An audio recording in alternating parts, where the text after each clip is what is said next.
Hey guys, this is Tim with Tim Stout & Associates Compass Real Estate, your trusted real estate expert for Coweta in Fayette County. Guys, we're at a property that I currently have under contract personally for an investment property. There's a couple things that have to happen before that happens. First of all, it's in contract. That's step one. I'm not going to talk about purchase price till it closes, but I am going to explain some things. Number one, I'm going to have to handle an eviction.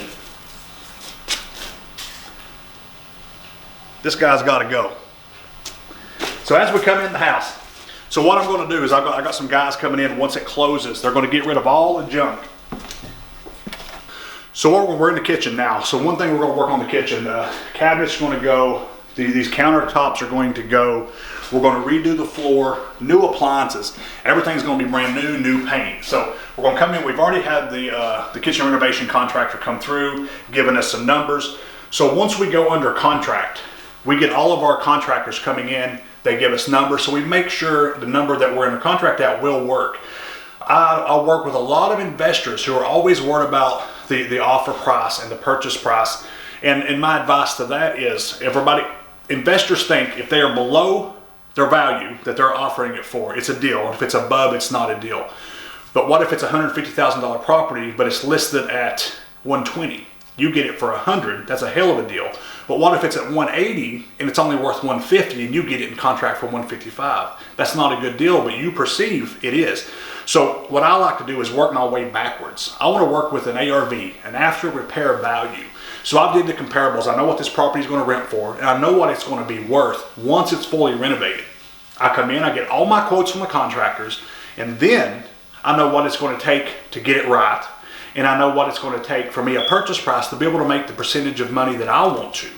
So my job for this house is to buy it, renovate it, and refinance it, and pull all the money that I have invested out and still cash flow $200 to $300 after mortgage, taxes, and insurance. So that's the quick tip today for the ARV. But as we come in through investing, as we walk through here, you see the light fixtures will be changed. The carpet's coming up. We're going to do LVP entire through the house. We're going to have new windows entirely through the house, new paint through the house. I hope to be able to get rid of this, so we'll find out.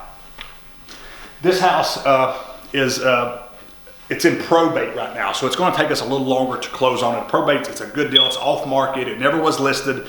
The guy contacted me directly about coming in and purchasing it. We're going to have to do some new doors, as you can see.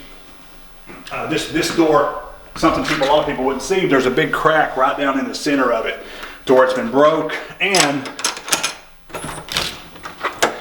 it's been broke into, kicking off the hinges a couple times. So these are a few things that I try to look for when I'm walking through an investment property.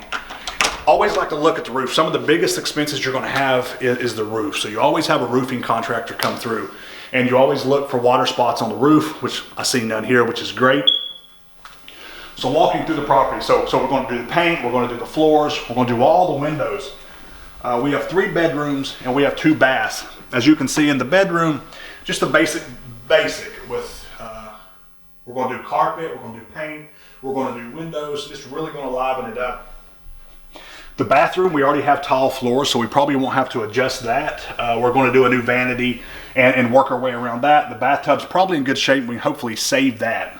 So after the bathroom, we have 2 more bedrooms on this side that are just basic. It's going to be basic carpet, basic paint, a lot of cleanup.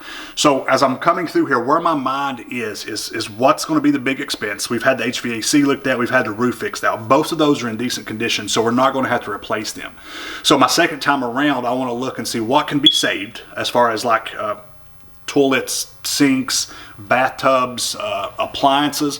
So that'll be another expense off of it. Because my job is to create a really good product to rent, but not go over my price limit that I've already set in my head to be able to make a profitable rental of this.